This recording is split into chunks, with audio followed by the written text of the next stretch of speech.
Hello and welcome. My name is Vincent Faney. I am the producer of a show called Vinsanity Unplugged, in search of game changers.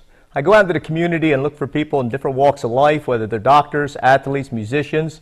And today we'll be examining a game changer who is one of the most sought after public speakers and clean comics. So today we'll be talking to Mr. Frank King. Vincent, good to see you. Good seeing you. Tilt your head back a little bit. Let's see your eyes. There you go. Looks like I've been drinking last night. So that's quite all right. We need to see your beautiful eyes. Okay. So which camera's working? Which one? That camera's working over there. That two. This one. It's 1, 2. This one, that one? Nope. That one. That one. The one. Sorry, Yeah. I'm operating on 4-hour sleep. I'm sorry, dude. That's the life of a comic, though, right? It is. As a matter of fact, I tell the audience on the cruise ship, the one I just left, you're not paying for the jokes.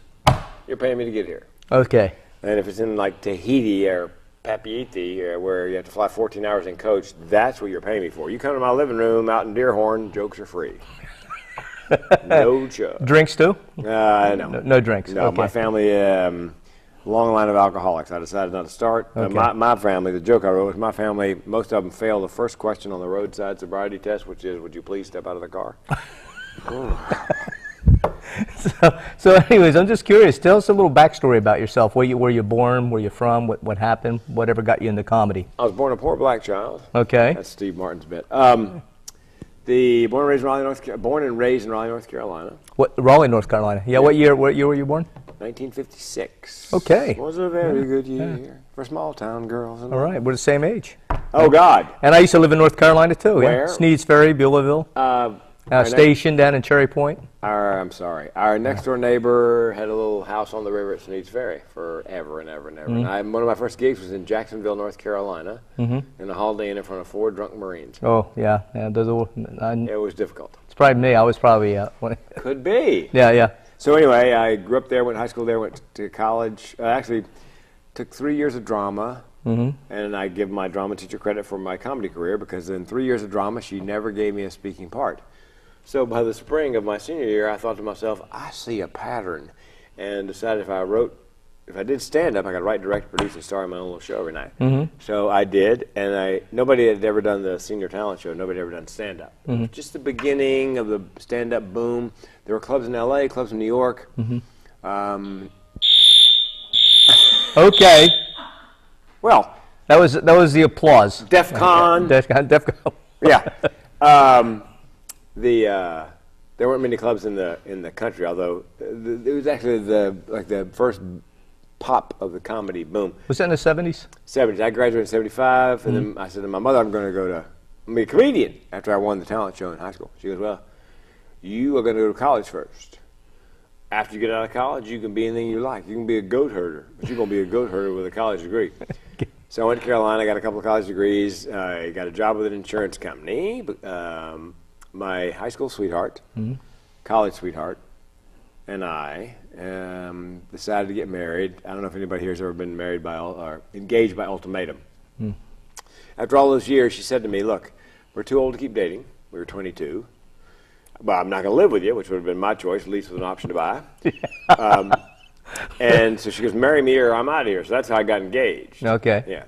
So, and people go, why didn't you back out? Well, I didn't have the testicular fortitude to start with. I had some issues. The second thing was, once you agree to get engaged, no matter how it happens, time begins to pick up speed. I mean, no sooner have you said, I will, or okay, then the gifts start arriving, and then the next thing you know, the relatives are coming in from out of town, and you're standing in front of a guy with his collar on backwards going, do you take this woman to be your, whatever.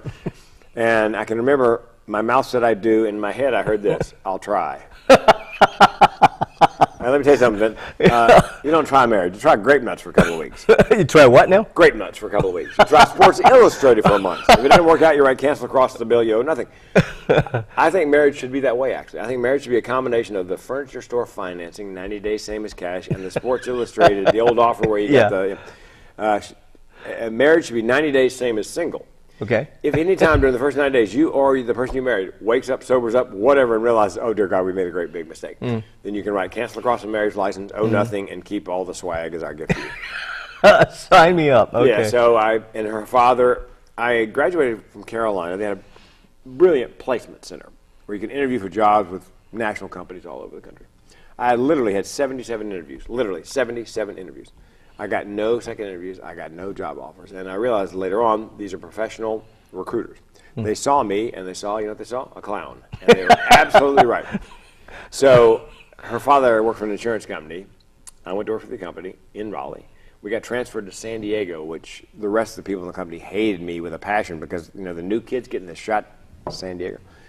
That was the beginning of the end, by the way, of my insurance career and my marriage because, excuse me, in San Diego, hang on. I'll leave you some room for that. Because in San Diego, in La Jolla, there's a comedy store, a branch of the comedy store, the famous one on Hollywood Boulevard. Okay. And so I went up on amateur night. What I tell comics to do is, look, if you want to do comedy, do this. Go in and watch open mic night twice and see how bad 75% of the people are. They're just awful. That'll give you the courage. And I'm watching these people, and I'm thinking, I'm that funny just walking around every day. So I get up, and one of my jokes was, it was all about moving from North Carolina to California because that's quite a bit of culture shock, especially at the end of the 70s. Yes. And my favorite was I'm at a cocktail party. I got a chip, and I'm headed for the bowl of dip, and I look down, and it's guacamole, and I'm like, whoop. And the hostess comes running over. She goes, Frank, I bet you haven't seen that before. Because I grew up in North Carolina. I hadn't seen guacamole. I'd never even seen an avocado. So she goes, it's guacamole. It's good. And I said, yeah, I bet it was the first time somebody ate it. That was one of the jokes in my act. They laughed, and I heard inside my head, I'm home. Yeah. I'm going to do this for a living. I have no idea how that looks, but this is what I'm going to do. It didn't help you with the interviews for other jobs, though, this pattern. Well, you know, I was selling insurance, and everybody thought I'd be a great salesperson because I got a great sense of humor. I could talk to anybody, and I hated the insurance business. It's a great business. But I just didn't. I felt like I was walking around somebody else's life. Yeah. So, matter of fact, my TED Talk, which is I'm going to be recording in Pensacola on August 4th, is called Suicide, the Secret of My Success. Dead man talking. Well, here's why. I'm married to a wonderful woman, but miserable. I'm in the insurance business, great business, miserable. I'm not going to the comedy store. I'm not doing what I really know in my heart I should be doing. My mom's funny, my sister's funny. You know, when people met me as an adult and they said, what do you do for a living? I'd say, I'm a comedian. They go, oh, I knew your folks. No, that makes absolutely perfect sense. So, yeah, my mother was just like Dixie Carter, designing women, kind of witty. She had a brother named Frank who was in the Second World War. He came home, worked for the New York Daily News in Washington, D.C. There's a famous picture where Truman's holding a paper. Yeah. Dewey beats Truman. The hand coming in, handing Truman the paper is my uncle. That's how close he was to famous. Okay. Anyway, he met a young woman in D.C. at post-war, and they fell in love, and she got into a family way, we believe on purpose, bless her heart. And she would never admit that she was pregnant before the wedding. If you questioned her about her weight gain, she would go, it's just a little edema. It's just a little edema, meaning retaining water. Right. So my mother, the day she died, if you mentioned that cousin in her presence, she would go, yeah, how is little edema? So I came by it naturally. So here I am, married miserable, job miserable, and I have two mental health problems. I didn't know there was a name for it at the time. I do now. I have what's called major depressive disorder, meaning it's depression that lasts 3 days to 2 weeks and recurs. You know, everybody gets down in the dumps or depressed occasionally, usually situational, lost a job, got divorced, went bankrupt. But mine was, I was that way in some of the best times of my life. So I knew I was in trouble if it ever hit the fan. So, and I have something called chronic suicidality. Are you familiar with chronic suicidality? Well, just from your one talk, I never heard of such a thing before. Yeah. A lot of people, I hadn't heard it. I didn't know the name. I mean, okay, explain it. Well, what it means is, for me and people like me, the option of suicide is always on the menu, no matter how big the problem, large or small. And in my talk, I said, you know, my car broke down, and I had 3 thoughts unbidden. 1, get it fixed. 2, buy a new one. Or 3, I could just kill myself. Well, yeah, I'm sorry to laugh. No, it is. Okay. To normal people, to neuronormals or neurotypicals, it's absurd. However, every time I do a keynote, and this is, I've not done a keynote where this did not happen. Somebody comes up, at least one person, sometimes more, comes up to me afterwards. Well, I'll give you an example. I did a show for 800 college students. And I mentioned that I did a story. And a young woman comes up after the event, and she goes, you made me weep. How did I make you weep? She goes, well, you said, get it fixed, buy a new one, or I could just kill myself. She goes, I've been having those exact kinds of thoughts since I was, well, for as long as I can remember. Yeah. And I thought that I was the only one. I thought I was a freak. Yeah. And then I heard you say that, And she said, I realized in that moment that I was not alone, and I wept. That's the ROI for me, is when you give somebody a piece of information like that where they realize, oh my God, it's got a name and I'm not the only one. Because a lot of people feel like, because those are such strange thoughts. Here's the deal with them. Mental illness carries a stigma in terms of coming out. Well, thoughts of suicide carries another, a separate stigma. So you've got like a double stigma to come out. It's difficult to come out as depressed. It's twice as difficult to come out depressed and having thoughts of suicide. Yeah, people look at that as being weak when that's not really the case. Well, that's I spent a lot of time in the last 3 weeks after Anthony Bourdain and Kate Spade, not arguing, but trying to educate people on Facebook. They go, well, it was, selfish act. Okay, here's the deal. Wow. Yeah. Here's the deal. It's actually an unselfish act in the mind of the person who's about to die, because they feel, I felt, I'm sure Kate and Anthony felt they were a burden. The world would be better off without them. I felt that way because I had $1 million life insurance policy. And I thought, my wife will miss me, but because the recession hit, my business dropped off, my speaking business dropped off 80%. We lost everything we'd worked for 25 years in a Chapter 7 bankruptcy. I had an itch on the roof of my mouth. I could only scratch with the front side on my nickel-plated .38. Oh, jeez. Every now and then somebody will challenge me. You go, how close did you come to suicide? I go, I can tell you what the barrel of a gun tastes like. Yeah. Which, by the way, for normal people in the audience, they're like, whoa. Yeah. But for people who are living with mental illness, what they're thinking is, oh, my God. Yeah. He speaks my language. He's inside my head. Yeah. That gives me instant credibility with anybody who's crazy. Yeah. So I felt like I was a burden, $1 million. She could move on with life, keep the farm, the horses, all that stuff, because her pain was killing me. So, and spoiler alert, I didn't pull the trigger. A friend of mine said to me, why didn't you pull the trigger? I said, dude, could you try to sound a little less disappointed? And people often ask me, where's the funny in depression and suicide? Right there. It's organic. It's right in the material. I'm sorry, I'm laughing. You're supposed to laugh. That's the idea. Because people can't conceive that the depression and suicide can be funny in any way. Yeah. But that's where the humor is. It's in the irony and the whatever. So anyway, I called my insurance agent, nice guy, asked him how long I'd had my policy. He said 22 months, and then he said, no. 2 more months. Don't do it. He knew exactly why I was calling. Yeah. Because he had several clients call him and then kill themselves. Yeah. Wow. And so, because in every insurance policy, there's a suicide clause. 2 years, is it? 2 years. Yep. And if you do it inside of 2 years, they return all the premiums. But you don't get I wonder how I know that. Go ahead. I wonder how. Yep. So, and if it had been 2 years and a day, I probably wouldn't be sitting here now. Wow. So, life insurance, ironically, saved my life. So, where was I going with this? Well, you're talking about how suicidality, how you just, it's a stigma between the depression and the suicide, admitting both of those things, and then going on with what you were planning and how it's unselfish. In your mind, it's unselfish. Yeah, and because to me it seemed unselfish, it seemed like I was a burden. And then they also would say, this recurred over with neuronormal, neurotypical people. They're not bad people. They just don't understand because they've got no context. They have no idea. I hear this. Why would he want to die? I go, look, you misunderstand. Chances are he did not want to die or she did not want to die. They just wanted to end the pain. Now, if you're a principal at high school in Springfield and you've been busted molesting young girls and you're looking at a stretch in a federal prison where you're going to be the bottom of the food chain, now it may be that you wanted to die because you're looking ahead at your life going, I'm just going to be, I'm going to be somebody's bride every night of the year. So your dance card will be full. You'll be face down on the bunk before you can say conjugal visit. I know, it's part of my act. I fear going to prison because look at me. How long do you think I last in jail? Forever. Yeah. Matter of fact, I'm taking some martial little lipstick and everything else. Yeah, a little Kool-Aid. Yeah. I've taken a number of martial arts classes, and they always ask you at the beginning of the martial arts class, why do you want to take martial arts? Balance, confidence, whatever. I go, no, I just want to be able to take down the 2 biggest guy on my cell block. Well, I'm sorry, what? Are you going to prison? No, I'm just saying.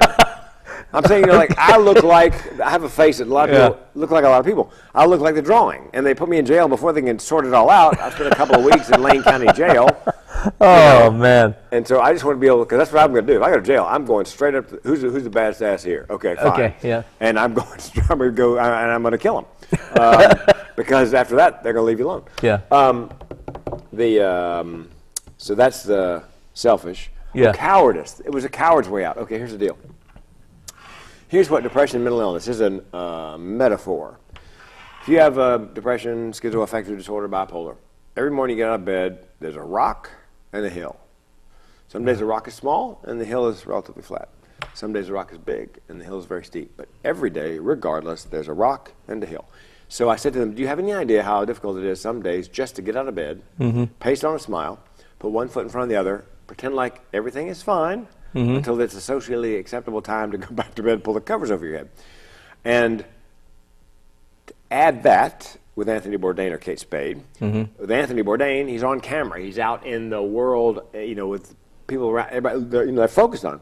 And with Kate Spade, she had this happy-go-lucky, that's why she didn't get help, according to her sister.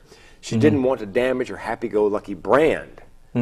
So I say the amount of courage it takes just to get out of bed some days and go put one foot in front of the other until it's time to go back to bed. People have no idea how that, so it's not really, it may seem cowardly, but they didn't get as far as they got to whatever age they're at by being a coward. They had every day, every morning. Like I said, some days it's not so tough. Some days it's just all you can do. And it's not physically. I can, you just turn sideways, put your feet on the floor, stand up. You get up. It's the mental, emotional. So I've been dealing with that. So you've been like that your whole life, you think? Yeah, I just didn't know this name for it. High school was pretty good. I really enjoyed high school. Almost stayed an extra year. Honest to God. The counselor goes, some people stay an extra year. I'm like, what? And I wanted to do it for a couple of reasons. One, I want to take some more Spanish. I love Spanish. I study Spanish. Yeah. I can auctioneer in Spanish. I can auctioneer in English, but I can also auctioneer in Spanish. Ya tengo 20, 30, 30 donde, 30 donde, ¿quién de más, 30 aquí, gracias, señor, 40. I could do it in English, too. 1 make a 2, bid it on, now 2, make a 2, bid it on, 2. I want to take math. I had a really horrible algebra teacher in 8th grade, so if you don't get a base of algebra in 8th grade that's solid, you're going to suffer the rest of your mathematical 8th grade, same thing here. Life. Good. So I wanted to take the 12th grade class again, the trig class. Sure. And then typing. Oh dear God! If I had learned how to touch type, I've taught myself pretty well, but it would have been great just to have a typing class. And you can't play sports because you're aged out. But you could be in a play, you could do other things. And I had high school wired. I mean, they make you leave by the time you get it all figured out.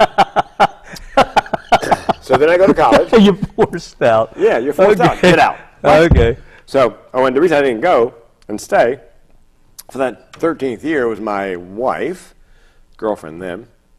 You'll be behind. You get to college, you find out there is no behind. Some people have been in college 7 years. Yeah. I had 2 fraternity brothers. The last year they were at Carolina, they were not even enrolled.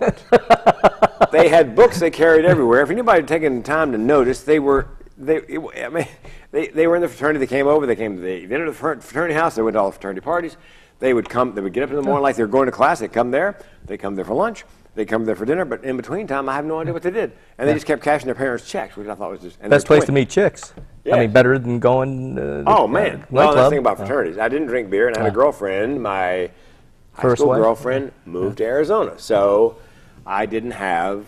I shouldn't have been in a fraternity because there's 2 points in a fraternity: get drunk, get laid. And I was not into either one of them. I wrote a joke. It was 1975 to 1979, which is essentially the last 4 years of the sexual revolution. Yeah. I mean, then in those years, about the worst you could get was mono. Yeah, yeah. Herpes was beginning to raise its ugly head. Yeah. But you wouldn't die. Yeah, good times. Yeah, and it was the last 4 years of the sexual revolution. I never even got off a shot. So I went to the altar, a virgin. Oh man! Now bear in mind, there were 10,000 women on that campus, and 5,000 of them were 6 or above, and I'm beating it like it owes me money. I got forearms like Popeye. Can you say that on? You've walked the line and you're okay. Yeah, see that's great. My job because Laura, our executive producer, asked. Yeah. How do you be funny without being offensive? Well, what you do is you walk up to the line, you lean over, you lean back, and you notice I didn't do my first sort of penis joke until deep into our interview because I would never open with anything like that. I want the audience to get to like me and know me and trust me. Yeah, and then mess them up. Bad little boy.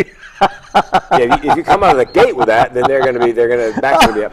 Oh man. Anyway, so my girlfriend now my first wife across the country, and that's when I was miserable, and I thought I was just miserable. I didn't know there was depression. And then I married her, and as I said, suicide, the secret of my success. I was miserable married to her, although she's a wonderful woman, and miserable in the insurance business, not doing comedy. And here's the idea worth spreading is what TEDx talks are all about. The idea is that I knew, I guess let me give it to you the way I pitched it to them. What dream would you pursue if you knew for a fact you had nothing to lose? What audacious thing would you attempt if you knew staying in place and not attempting it, you'd die? And I liken it to a brush fire. Right. Okay. You're standing at the edge of a cliff. 10 stories down or so, there's a lake deep enough, that you're not going to hit bottom if you jump. But 10 stories, unless you hit just right. But the fire's coming up behind you. So is it really, you really don't have to make a decision what you're going to do. Yeah. It's pretty much made for you. Yeah. You jump, and if, you may die, but then again, you may hit just right and swim away. So that's the secret of my success. I realized I could divorce my wife, quit my job, try comedy, and if it didn't work, and here's the linchpin, if it didn't work, I could still kill myself. Wow. And I've met a comedian friend of mine. We were chatting one day about her old job, and she begins to talk about, that old job, Frank? I was so miserable. I knew if I stayed put, I was going to kill myself. So I thought, what the heck? I'll quit the job, try comedy, and if it doesn't work, I could still kill myself. Yeah. And I thought I was the only one that thought that way. Yeah. Well, and they did a survey of entrepreneurs. A third of entrepreneurs in this particular survey, they said were depressed and having thoughts of suicide. Now, Really? A third? Third. Now, the clinicians believe that all those people, it's because of long hours, little sleep, unmet expectations.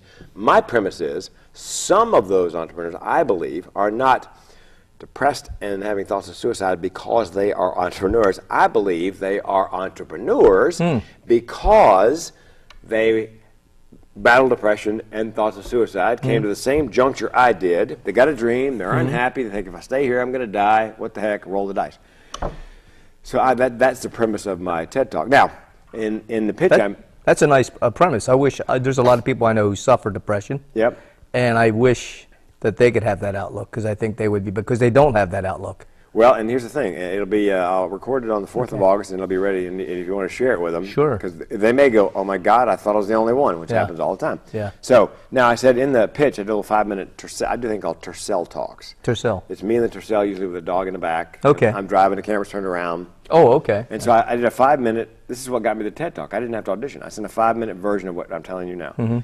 So at that point in the TED Talk, I'm looking at the rearview mirror, and I said, here's the thing, I feel sorry for my neuronormal or neurotypical friends, because let's say I had a brother, twin brother, who was neuronormal, normal, typical, no mental illness.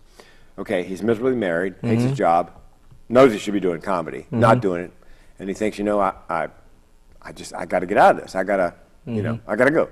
And he thinks to himself, well, I could divorce my wife, quit my job, try comedy, but what if it doesn't work out? I will have lost everything. See, that's the conundrum for somebody who's normal, is they can see, it's the devil they know, they stay, versus the devil they don't. Yeah. In my case, it's the devil I know versus, well, maybe the devil I'll meet after I pull the trigger. So for me, there was no choice. But for my normal brother, he would have to actually make that conscious choice. I may end up with nothing. Yeah. In my case, if I stayed put, I'm done. I'm going to kill myself. So that's Suicide, the Secret of My Success, Dead Man Talking. Which, by the way, that's part of the reason I got it, because if people look at it and go, wait a minute.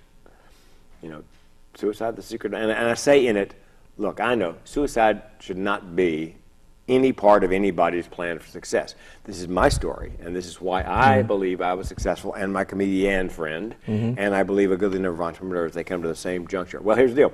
My Tercel Talks usually get 1,000 views, 2,000 views, the funny ones. Sure.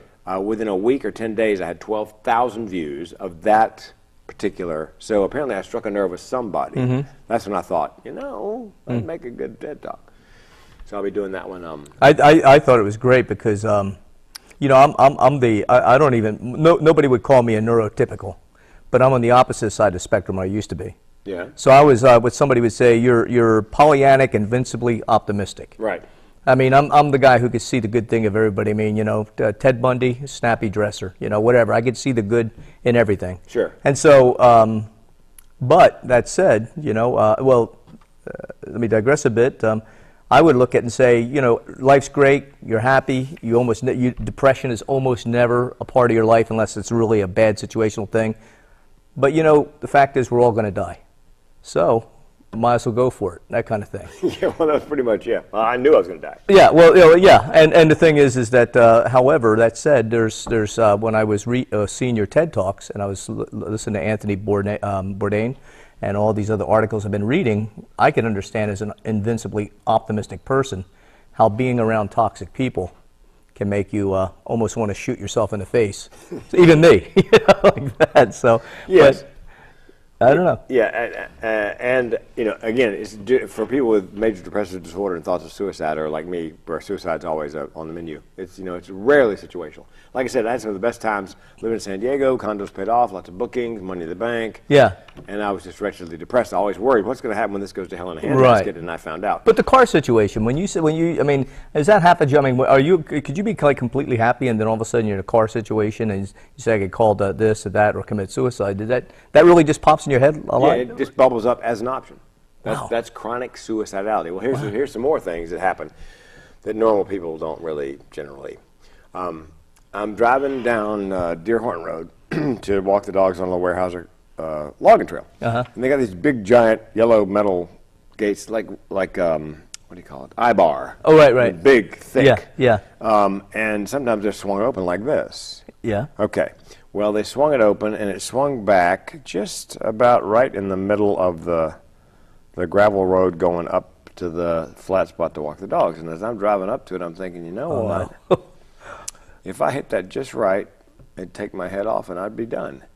And again, when I say that in a keynote, people come up and they go, man, how did you get inside my head? Because that's how people... No. Or driving down a mountain road, you know, switch back and you look down and you think, yeah, that might do it.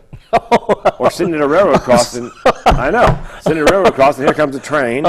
The guards are coming down, and you're watching the train thinking, you know what, tap the gas on the tracks, bye-bye. Normal people, that's not what they're thinking. They're thinking, oh, man, I can't believe I got to sit through this train. But people who have chronic suicidality, they're always looking to see, that'd do it. Well, that'd kill me. Oh, yeah, absolutely. That's just, but after all this time, somebody said to me, when you have those thoughts about, you know, or kill yourself, just say, stop, or erase or something. No. I said, you know, for normal people in a normal situation, you know, erase might work. But if that just pops up as now it's at a point where it's happened so many times that I can make myself laugh, or I can just kill myself. Oh, there's a good idea. Or I could just kill myself, and I think, well, you know, I know Shannon Neal. I bet you if I went to Shannon and said, look, Shannon, Guarantee RV and Chevrolet, I don't get a new car, I'm going to kill myself. I imagine he'd bend over backwards. I'll have to try that. Yeah, because, you know, they help good people with bad credit. Well, I'm thinking maybe help good people with bad ideas. Okay. So, it's not really a serious thought, but it just always bubbles up. You know, my wife and I have a falling out, something minor, and you know, but it's a little acrimonious. And sure enough, I'm getting in the car to walk the dogs. And I screw it, I just kill myself.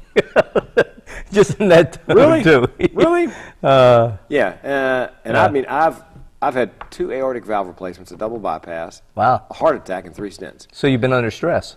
No, it's all familial. Oh, okay. Yeah, my dad had a bad heart valve. They believe that's what killed him at 40. I had my same thing. I definitely had it, and I had mine fixed at 39. And then about 17 years after I had it replaced, it was a human valve. It lasted a long time. I had to have another replacement. And it's one thing to think about suicide. It's another thing with the replacement of a replacement, it's a much more difficult procedure. It took 11 and a half hours. Wow.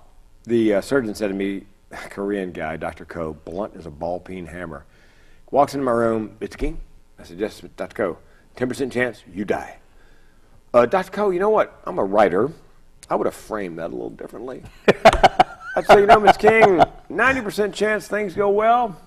You'll be out here in no time. 10% chance it is open heart surgery, so, you know. Yeah. But as they're rolling me down in the gurney to the surgery, you know, where I may not come out, 10% chance, 1 in 10 chance I'm not coming out. The whole suicide idea. And I was going to pull the plug on myself for some strange reason. So it made it a little less, not unattractive, but a little less attractive. And then I had the heart attack. I'd had the dogs, drove 2 miles from the house, parked at the bottom of the Weyerhaeuser Trail, got dogs out, walked half a mile up the hill, and boom, I get a heart attack. And I knew it was a heart attack because it presented over my left shoulder, which is where my angina always presents with the valve problems. The difference was with the valve, I could stop moving, and it would stop hurting. I stood there, and it got worse and worse and worse. Now, if people think if you're depressed 24/7, 365. That's not necessarily the case if you're getting therapy and medication. I was in a good place that morning, so I didn't want to die. And I knew I had to get down the hill to the car, but if I had been depressed and suicidal, I could have sat down on the trail and just let nature run its course. Very socially acceptable way to die. No stigma with a heart attack where you couldn't make it out of the woods. Yeah, because it would have seen my cell phone and said, well, you had a cell phone. Oh, it's T-Mobile. He didn't have service. So, yeah. Welcome to Oregon. Yeah. No. Oregon's like that. Yeah. Oh, God. Yeah, they've been promising. Are you with Sprint? No, I'm with T-Mobile. Okay. They've been promising me, we're building new towers for 7 years. Finally, I busted a guy. This year, I said to him, you've been building towers 7 years? Yeah. Name 2. He goes, I can name 1. And he gave me a $150 credit for my T-Mobile bill. Yeah, because the thing is, I've been on all 7 continents with the cruise line. I've been in Colombo, Sri Lanka, 4 bars, 4G. Downtown Cartagena, 5 bars, LTE. I go up to Salem, I drive under the bridge, boom, it's gone. What the heck is that about? Yeah, as a friend of mine said, they said Osama bin Laden planned the 9/11 attacks in a cave with a cell phone. I want to know who his carrier is. He has connections. He knows people. Apparently. Yeah. Anyway, so I've had, the reason I told you the story was, if I'd wanted to die that morning, but I didn't. So, I Frankensteined it down there. The pain was getting worse. The dogs are freaking out. Dude, you've got to get back to the car. We're dogs. We cannot drive. Yeah. And we can't hitchhike. We got no thumbs. Yeah. By halfway down, they realized I was dying, and they're doing like rock, paper, scissors over my liver. Yeah, dog will eat you. That's what I was thinking. I didn't want to say it, but no. Okay, man's best friend turns on him. The cat will eat you. The dog, the shepherd, probably won't. But anyway, and people always ask, because you're going down the hill, when your heart muscle is, when you have a heart attack, your muscle is dying. You are literally dying by the centimeter or whatever. And they go, did you think about your relatives, your wife? Did you hear light? I said, no. You know what I was thinking about? It was 2 weeks before I was supposed to do that first TED Talk. I'm walking down the hill going, oh, God, all that effort I put into that TED Talk, and I'm not going to get. Here's what I wish I'd done, Vincent. I wish I had, even though it didn't have any signal, I wish I'd pulled out my phone, turned on the camera. There you go. And said goodbye to everybody. Right. Crying, and then maybe the comedian named me go, and George Ragland, 8th grade, you had a locker next to mine. Yeah. I remember you, bully. If I find you in heaven, I'm coming after you. Right. I imagine if I'd survived and posted it, it would have gone. It would go viral. Because people would be crying as I'm coming down the hill. Posthumanist TED Talk. Yes. Yeah. Exactly. So anyway, I made it to the car. I made it 2 miles home. And then I didn't want to go inside, pick up the phone, and dial 9. Because my wife goes, why didn't you pick up the phone? Because I didn't see her when I came in the door. I yelled, honey, I'm having a heart attack, dial 911. Because I was afraid then that I would pick up the phone and then just... And would my wife arrive anytime? Who knows what she's doing? I know, here's what she was doing. I yelled, honey, I'm having a heart attack, dial 911. I hear this. I'm in the bathroom, I got the fan on, I can't hear you. Oh, no. I walked half a mile, drove 2 miles, I'm going to die in my hallway, this sucks.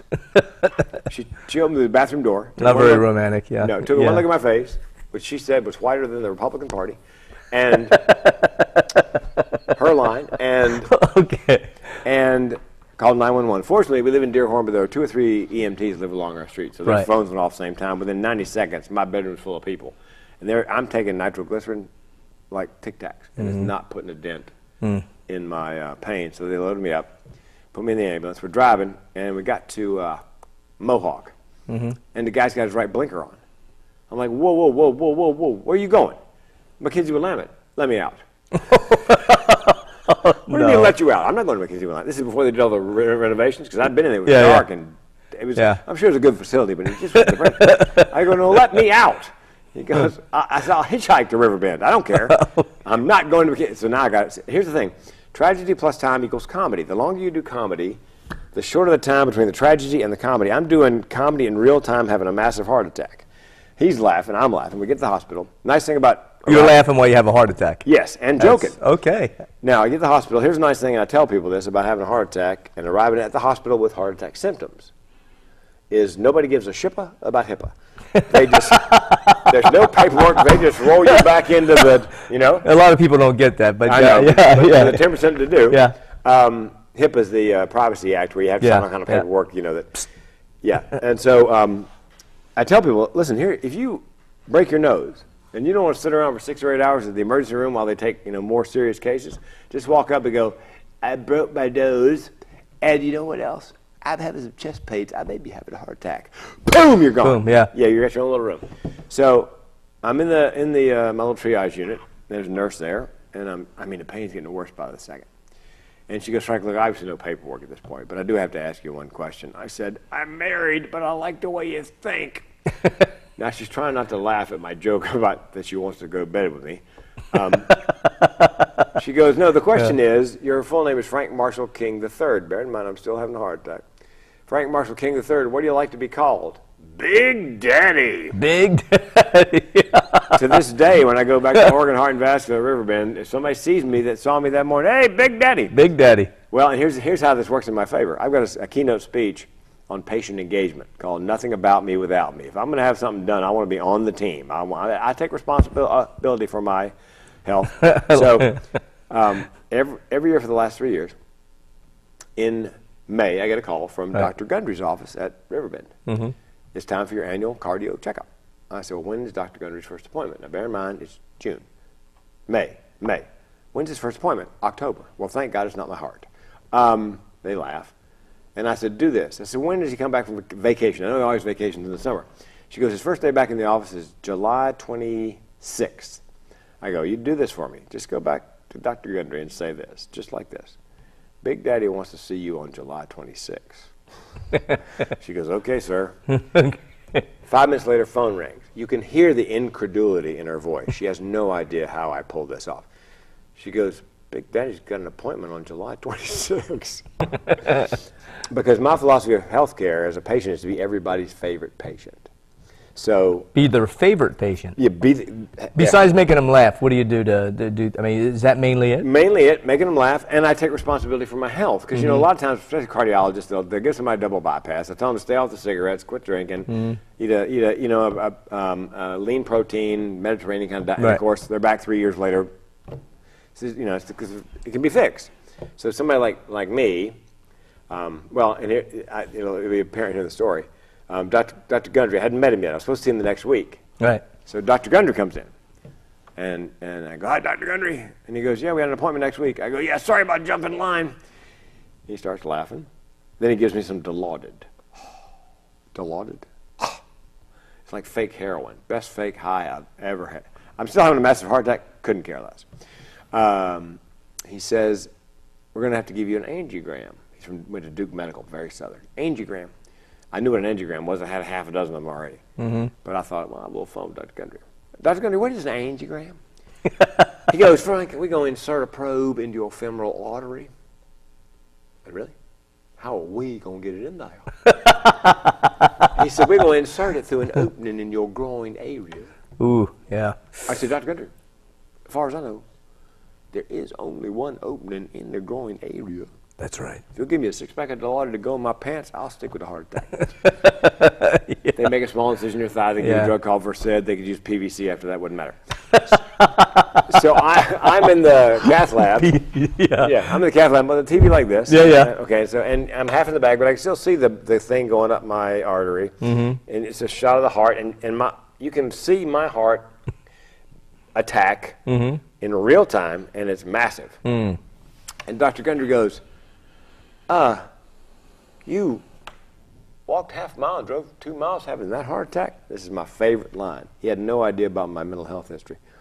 He goes, man, your will to live is off the charts. That's all I could do not say to him. Dr. Gundy, why don't we sit there for 30 seconds and enjoy the irony of that? Well, the reason I survived it was, and a lot of people don't know this, and after all my heart surgeries, I'm a student of the heart, and I've got 25 minutes of comedy on cardio. Yeah.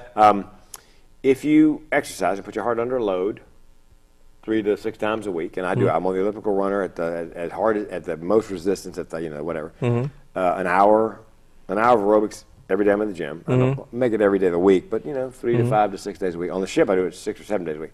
Anyway, if you put your heart under load all that time, then when you have an incident like that, it's called vasodilate. Everything else around the heart that transports blood expands as far as it possibly can, and it's pushing blood to the area that's affected to keep you alive as long as possible. He goes, that's why you survived this, because if you've been sitting on your can for 6 months, you'd be dead up on the hill, the dogs would be eating you. So, anyway. Well, I'll have to start doing my cardio. You better. Yeah, I hate cardio, Well, but yeah. But my family history, I mean, men in my family, I got one cousin who's 74, and me, and that's it for men in our family. We have a life expectancy of middle-aged fruit flies because of the heart issues. Yeah.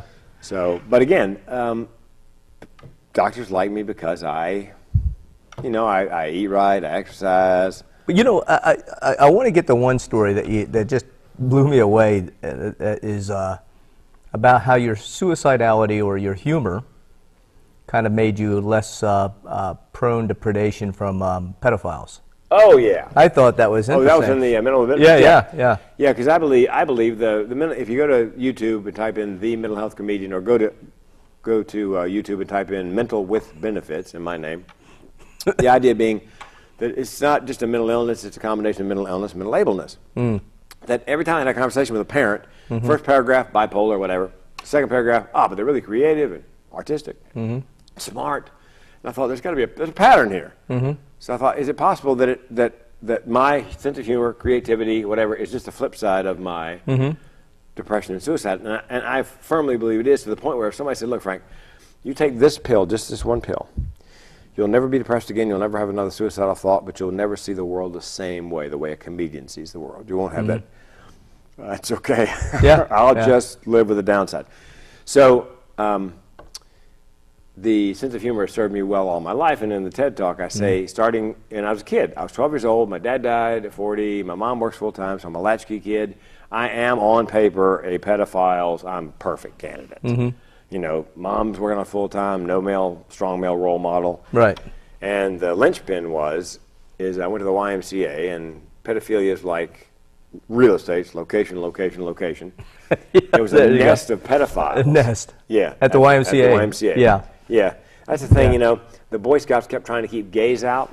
And I would say, but here's the problem with that. You're focused on the gays not becoming Boy Scout leaders. The pedophiles, if you'll pardon the expression, are coming in the back door.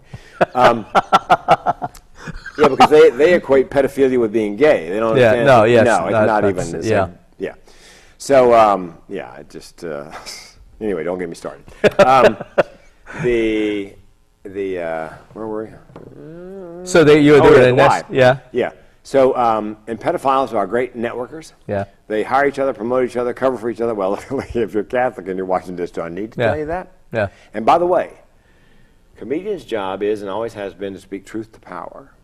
I'm sorry? Truth to the power. Truth to power. Since the time of the court jester, the only people who could speak truth to the king. And get away with it for mostly? Mostly, or end up going down the moon hole or whatever it was. Were the jester, and he did it on behalf of the powerless. So I believe I speak truth to the power of mental illness on behalf of people powerless against it. Okay. If you pay attention to what comedians are saying right now, 5 years from now, 10 years from now, whatever they're talking about, joking about, chances are some of that's going to crop up again. Harvey Weinstein. I heard the name. It sounds familiar. He's the film producer, Me Too movement. He sexually assaulted actresses. Yeah. Yeah, for 10 years, they had a mix. They don't call it a mix. What do they call it? Where they put the clips together. Mashup? No. Anyway, they had these clips over and over and over and over again from going back 10 or 15 years where comedians are joking about, don't be alone in a room with Harvey Weinstein. All these inferences that he was doing what he's doing. They didn't become public until last year. Well, and the comics can do that because they have satiric license, right? Yes, and because they don't care where the bodies are buried. They just tell the truth. They're paid to notice it. They're paid to tell the truth, the painful truth, oftentimes. Here's an even worse example, for better or worse. Here's a joke from the, and you may have to edit this out. Here's a joke from the 50s. How do you know when it's time to have sex in the Catholic Church? When the big hand's on the little hand. That is a Catskill comedy joke from the 50s. Something that what's his name would do? Dangerfield, the Catskills. Yeah, I tell you. So, but the world didn't tumble to that till like the late 90s. Yeah. So we're talking 40, 50 years. The comics are ahead of the curve. So that's why Colbert and Jimmy Kimmel, they're speaking truth to the power of the current government. Yeah. Yeah. Because his party won't do it because they're all terrified that they won't get their jobs back if they oppose. Yeah. Yeah, that's. And the Democrats are, I love them dearly, but they're A, unorganized, B, they're not great on message. Republicans are fabulous on messaging. Pretty much anything the Republicans say, you can put it on a bumper sticker. Yeah. Democrats all very nuanced. I think they're too worried about being PC. Oh They're God. Too, and taking the high road. I'm like, no. Yeah. Here's the deal.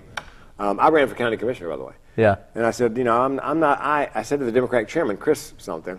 Wig. In the county. I go, look, here's the deal, Chris dude. Wig, yeah. I play politics like a Republican, like, as a blood sport. Yeah. The Democrats are not going to be able to hug their way out of this one. We're not going to stand around because the Republicans don't care. Punch up, don't punch down. Yeah. Right. They don't care. They don't care about the constituency. They don't care about the taxes or deficits or whatever. They care about, one thing, winning, and then paying off the donor class. I said, so, all this business about, they go low, we go, no, they go low, I go lower. Because the Democrats, we go higher. Yeah, well, you know what? Next time you're up there, look down and see the Republicans winning elections on the low road. Yeah. Yeah, so I said, I play it, I'm not. Yeah? Yeah, I don't think I'm. You got to be Hannibal in this situation. Yeah. I don't think Al, the senator from Minnesota, Al, the former comic. Franken. Yeah, shouldn't have ever gone. You know why he left? Because the Democrats were afraid if he stayed, they wouldn't have the moral high ground. The Republicans don't give a rat's patoot about the moral high ground. Yeah. Moral low ground. Yeah. They're there to win. Yeah, and him leaving wasn't an admission of guilt. He just he should have stayed right where he was, Yeah. just like the Republicans often do, and come get me. Yeah. Let's have a hearing.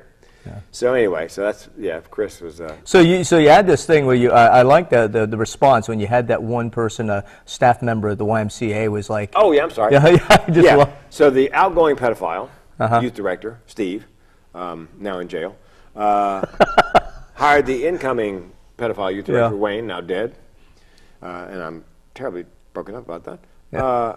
And so I'm in his office one day, just he and I, and as my mother would say, apropos of nothing, he says to me, Frank, have you ever been involved in group masturbation? And I'm 12 years old. I said, Wayne, I always considered masturbation, I never considered masturbation a team sport. I always thought of it more of an individual sport, like golf. And he laughed till he cried. He never bothered me again. Yeah. A friend of mine who studies pedophiles said, I'll tell you why I didn't bother you again. Any 12-year-old who can deflect a comment like that and make it funny is nobody's victim. Yeah, sharp. So it saved my behind. Yeah. Literally. Yeah, and my sister's very funny as well, and also battles depression and anxiety. And she goes, I'll never kill myself. I go, how can you know that, Jane? She goes, because I'm an editor, a professional editor. I can never get the note just right. Because it's the last thing I'm going to write. Yeah. So in my family, that dark sense of humor. Oh. I got a gig in Seattle, a Seattle Study Club. It's dentists. They get together once a year. The parodontists get together with the surgeons and the dentists. They talk about, look, if you got a client who comes in, needs dental surgery to the general dentist, here's what you need to do to set me up and save them money. Do this, this, and this. That way when they come to me, they're prepped, and then it's not going to cost them a lot more money. So I'm speaking the first time in 13 years, even though dentists have a relatively high rate of suicide, first time in 13 years I've ever had anybody come up and speak on suicide. So she goes, I think I'm going to put you number 5 out of 8. And I said, who's following me? She goes, it's a magician. I said, well, okay. Now you know I'm speaking on suicide. It's a magician. All I'm asking is, he doesn't have any rope tricks. I'm just saying. I need a volunteer. Stop. I know. That's funny. Yeah. Well, can I tell you I've decided how I'm going to do it.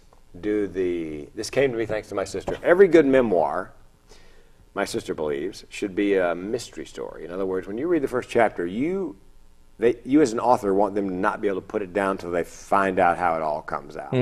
So I had that in the back of my mind, not consciously, but I thought, how am I going to, in a short speech, 15 minutes, to make an impact, you need something impactful.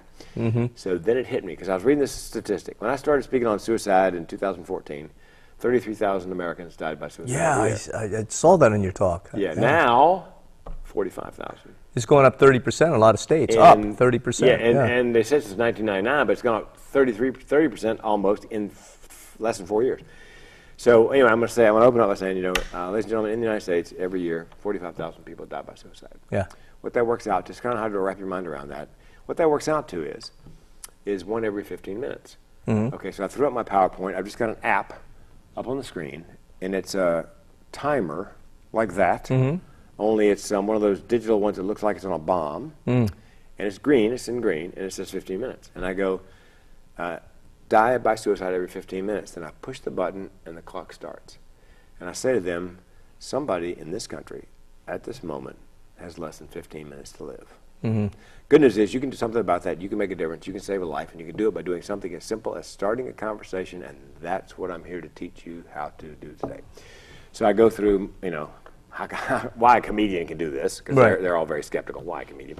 I give my history, and then I talk about why do dentists have a high rate of suicide? Come out of school with a lot of debt. There's too many dentists. You own business for yourself. You got to pressures. Pressure. You're standing on your feet all day, so you got. You're hurting people. They're uncomfortable. They hate you. They're coming in with emergency, whatever. They don't want to be there. I said to a friend of mine, they're coming in with an emergency procedure. They need something really badly, but they don't want to be there. Still, I said, if I break my arm, I'm not thinking I don't want to go to the emergency room. I want to go to the emergency. But the dentist, you're like, well, maybe we can make it less. So anyway, so I do that. So to give them the relatable, and then I give them their first lesson in mental health first aid. Basically, how do you spot somebody who's depressed? What do you say? What don't you say? Suicidal. What do you say? And I get to the end of that, and I say, and remember, all this time they don't know that I can see the clock in front of me, so I know exactly where it is. All this time, this clock's been counting down. Oh, geez. I'm betting nobody's leaving the room because they think I'll probably turn it off before. But what if he doesn't? What happens? Oh no! What's he going to do? What happens when he gets to zero? Confetti or something? So I say to them, the good news is, again, you can make a difference. You can save a life, and you can do it by doing something as simple as starting a conversation. And what's happened is, at 10, it goes from red to green to red. So now that it's like 10, 9, and I go start a conversation, and it stops at 7. Metaphor being, we just saved somebody's life by interrupting that cascade, that mental cascade of whatever. So I told the meeting planner, she goes, oh my God, I've got chills. Because when you set it up and you set this counting down, in my mind I can see the clock, and I'm listening to what you're saying now, Frank. You're a little outline, but I'm wondering all that time, is he going to turn the thing off? Then she said to me, this is again that dark sense of humor, do you think you can cover all that in 15 minutes? I said, well, if I don't, somebody's going to die. Yeah. So now it's all on you, which is kind of depressing or empowering, depending how you look at it, right? Here's the thing, Ben, it's a very powerful device. It's just one thing, not even a slide, just one app, which is great because it's very simple. The problem is everything hinges on it starting, and more importantly, I'm able to stop it, but I'll have the screen in front of me so I can watch.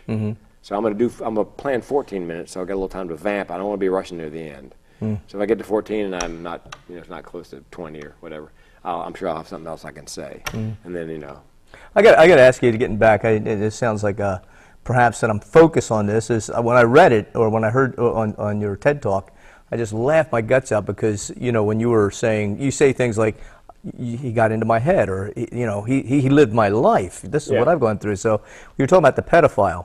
Yeah.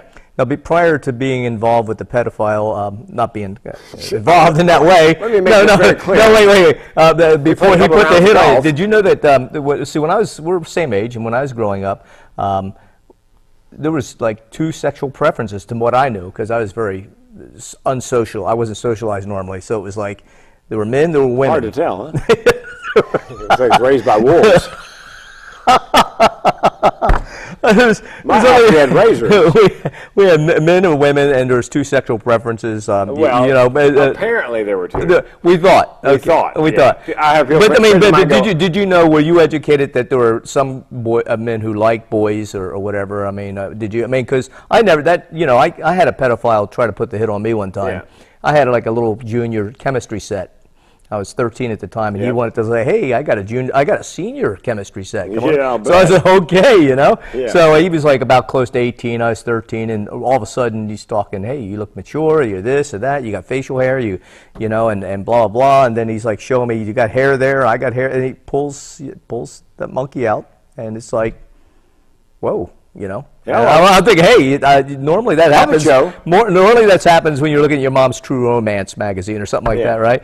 And he's like, all I could think of, I was like traumatized. All I could think of is like, I got out of there because I didn't have that snappy, witty answer like you did. I just said, I think I hear my mom calling, and and then I left. I just got out of there quickly. Yeah, I was traumatized actually for a bit. I wasn't aware there were pedophiles. I didn't know. But that had some pretty snappy. Yeah, well, again, it's for a lot of comics, it's a defense mechanism. It just happened to be, Yeah, I panicked. You were pretty witty. I panicked. It was a non sequitur. My mom was not an English teacher. She did train as an English teacher, but she had no patience. She would have killed a kid.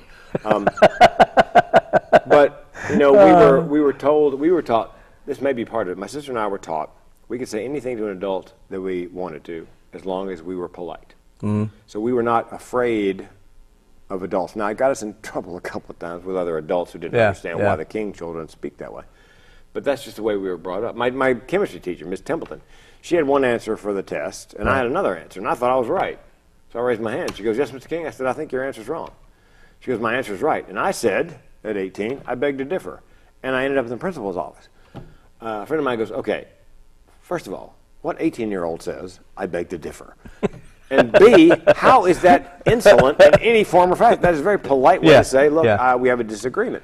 But that's because my sister, even better, she had a math teacher, Ms. Rice. Ms. Rice did not like her. I don't know why, just didn't like her. So there was a problem on the board, and she goes, "Does anybody know the answer to the problem?" And Jane had her hand up. And Ms. Rice called on every child at the 4 points of the compass. As she got to this side of the compass, this kid, in desperation, he goes, "Ms. Rice, Jane has her hand up." So by now, my sister's hand is down. Ms. Rice turns to her and she goes, "Jane, did you have your hand up?" And my sister said, "Yes, but don't worry, it won't happen again."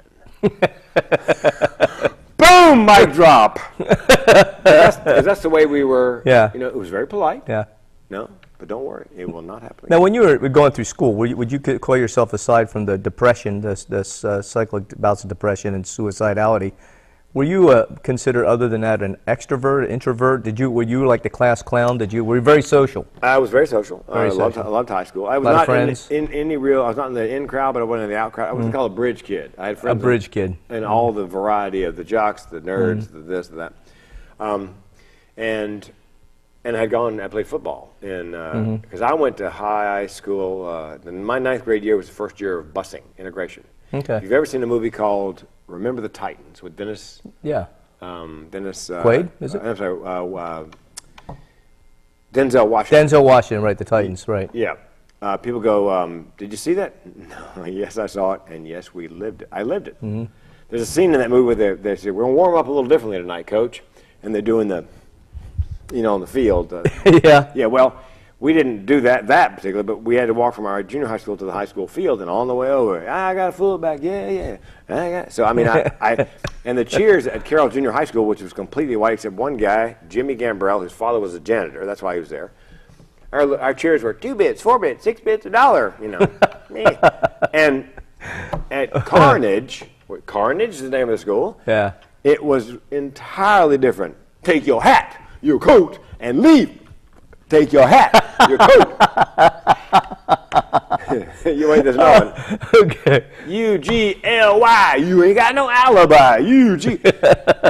Sounds almost like the Marine Corps hymn. Yeah. Go ahead. Because I played football with those guys in 9th grade, I met most of the ones I would go to high school with. And when you think about a sport like that, it breaks down a lot of barriers. It's just about football. Yeah. So I mean, it didn't really. I mean, it wasn't like they liked me a lot, but you know, you're uncomfortable with things you don't know. You fear things you don't understand, and they knew I was a decent guy, good sense of humor. Yeah. I was on the bench. I never, Yeah. you know, I rode the bench, joked all the time, you know, that kind of thing. So I survived high school that way. But I would never joke out loud. What I do is I would say, I would always an aside. I go, yeah, I'd like. And all the kids around me would laugh, and they get in trouble, and I'd skate. And I'll leave you with this, because I got to go and go to bed. Yeah. Till one day in 12th grade, Miss Templeton, the Okay. one I argued with about I beg to differ, she was my homeroom teacher and the chemistry teacher, and it was the last class of the day was chemistry, and she was just a bit of a witch. And I think now, as an adult looking back, I bet she had a drinking problem, because we're getting pretty close to drinking hour, cocktail hour. So one morning, homeroom, she's not there. She was never late, regardless of drinking. Yeah. So some student goes, wonder why Miss Templeton's late? And I thought, okay, it's time for me to step up and full-throated voice to my comedy. So when they said, why is Miss Templeton late? I pointed outside and they go, well, look, it's foggy. Maybe she couldn't get clearance to land her broom. Yeah, there you go. She not only landed, she had taxied up to the doorway. She was standing right behind me. Yeah. And you know what that'll get you? 3-day vacation. So I made it all the way to my second semester senior year without getting suspended for being the class clown. So I was more the class wit. Okay. Well, I want to ask you before you leave. Yeah. Those bands. You got a multicolored band. Oh, yeah. Well, let's see. The purple one is a client of mine in radio when I was selling radio, Island Park Chiropractic, good friends of mine, the Waltons. This is the green one is my Coumadin. I have a mechanical heart valve now, so I have to take blood thinners. Okay. This blue one, it's a family who lost a daughter to suicide, and I was on Rick Dancer had a show. It's used to be a church. It's now a facility for young women where they, they in-house, sort of inpatient where they rebuild their lives. And she put that on my wrist, and I thought, I can't take it off. Okay. And then a friend of mine back east, this is AFSP, American Federation of Suicide Prevention, says Stop Suicide. That's AFSP, which I volunteer with here in town, as well as NAMI, National Alliance of Mental Illness. I volunteer with both those guys. So that's why and I take the purple one off because, it's kind of commercial. It's a chiropractor, but it sets off the others nicely. I thought so. I just thought, there's a guy with fashion sense. Yeah. So. Anyway, or he's gay. Speaking of which. Yeah. Okay, last story. Both my folks were gay. I didn't know that until, 2005 or 6. My dad died very young. My mom never remarried. So my wife in 2005, who was in town in Raleigh as I was going on the road doing comedy, coming back, she was looking after my wife. She said to me, Frank, did you notice that when your mom was dying there in the hospital that the only people that came to see her were lesbians? I go, yeah, those are her friends. She goes, lead me down the primrose path. She goes, did your mom date anybody after your dad died? No. Did she have a special friend? Yeah, I said Ms. Cheek was a special friend. Did Ms. Cheek ever come over to the house, and spend the night? I go, every Wednesday that she came over the night. I still haven't tumbled to it. Yeah. She goes, where'd she spend the night? In my mother's bedroom. Okay, so it all sort of fell into place because my dad was very artistic. He was a window dresser in a clothing store. He did everything but leave me a crate of Judy Garland albums. What happened, I believe, was they met in the late 40s. I know, in the late 40s, and you didn't come screaming out of the closet in North Carolina. You still don't, not today in North Carolina. You it's different. Can't even come out of the wrong bathroom in North Carolina. Yeah. So, but they were crazy about one another, both smart, funny, wanted to have kids, and they tried to adopt, but they couldn't find, back then white infants there weren't that many people giving them up. So they decided to, try it the old-fashioned way. So my mother, she got pregnant, she carried one to term, died shortly thereafter. She, a year later, got the courage they tried again. She got pregnant again. She carried it 9 months, it was born, and it died moments after it was born. So what I don't understand, and I'm not a woman, but how anybody could find the courage after losing 2, after carrying them all the way to term. Yeah. Where do you find the courage to try again? So she's the bravest woman ever. Anyway, they tried again, and my father's friends thought it was his fault, and he was crazy, and they're like, Dixie, it wasn't my decision. So I was born 9 months later.